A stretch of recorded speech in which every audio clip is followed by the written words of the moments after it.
heart of East Africa lies Tanzania, a land of unparalleled biodiversity and natural beauty.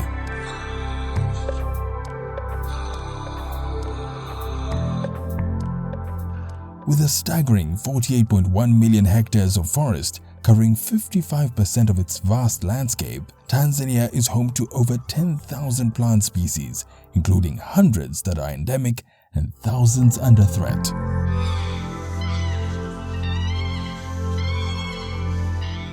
These forests vary from mangroves and montane to lowland forests, each playing a crucial role in the fight against climate change. The forests of Tanzania, with an estimated carbon storage of 5.8 gigatons of CO2 equivalent, are a formidable carbon sink, offsetting emissions by 0.3 gigatons of CO2 equivalent each year. But the battle against deforestation is real. An estimated 469,420 hectares vanish each year, releasing 43.7 million tons of CO2 equivalent into the atmosphere.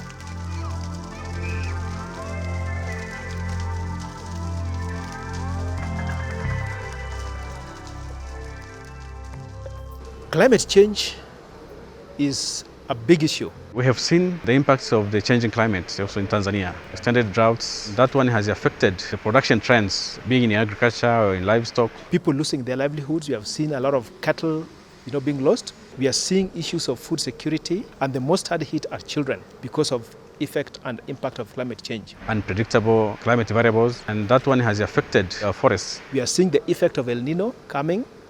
And currently, we have had an alert that El Nino is about the corner. That is part of climate change. Because of this, the future cannot be bright if we don't talk about environmental conservation. Tanzania, however, has taken a firm stance to protect its forests. With 45% of its forested land under preservation, the nation has committed to reducing greenhouse gas emissions by 30% to 35% by 2030. Spearheading this mission is the Tanzania Forest Services Agency (TFS), an autonomous government agency responsible for managing forest reserves across the nation. With 455 forest reserves, 8 B reserves, and 23 forest nature reserves, TFS is a key player in safeguarding Tanzania's natural heritage.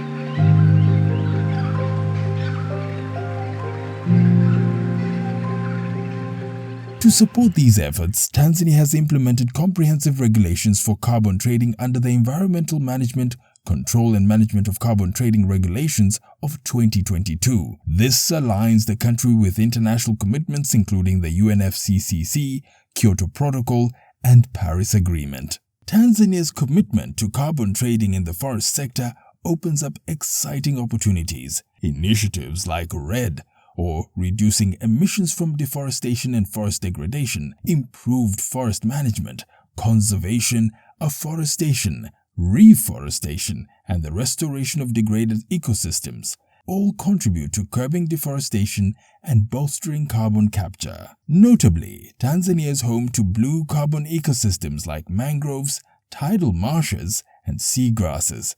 These coastal wonders store 5 times more greenhouse gases than terrestrial forests, supporting fisheries and protecting against floods and storms. The Rufiji Delta, with its extensive mangrove coverage, is a prime example, sequestering over 2.7 million tons of CO2 equivalent annually.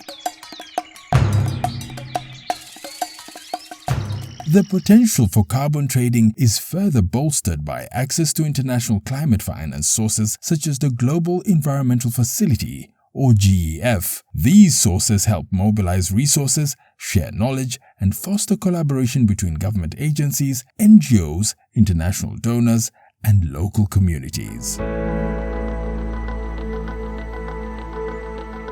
The communities at the coast, they depend so much on mangroves for energy, but also sustaining their lives. To make sure that these mangroves are maintained, we must involve them. And we've had programs that engage these communities by supporting them, having an alternative income sources so that they won't depend so much on mangroves to maintain their lives.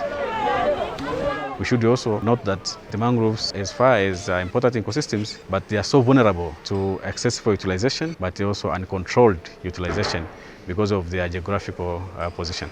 As Tanzania focuses on carbon trading, it's crucial to remember the local communities. These forests are not just carbon sinks, they provide livelihoods to the people of Tanzania. From coastal communities to fisheries and beekeeping, these communities depend on these ecosystems for their survival.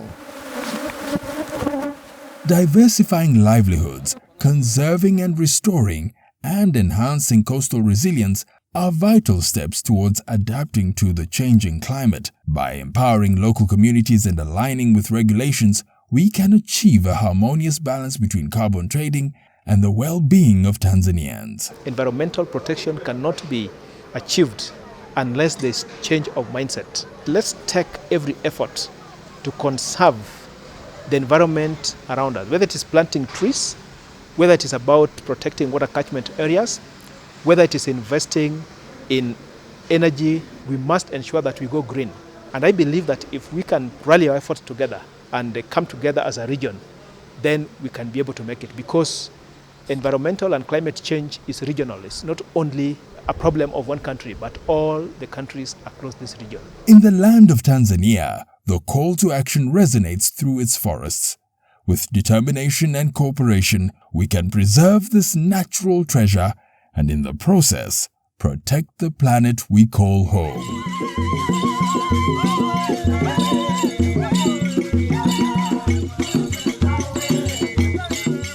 Together, we can make a difference. Tanzania's forests, a sanctuary for all.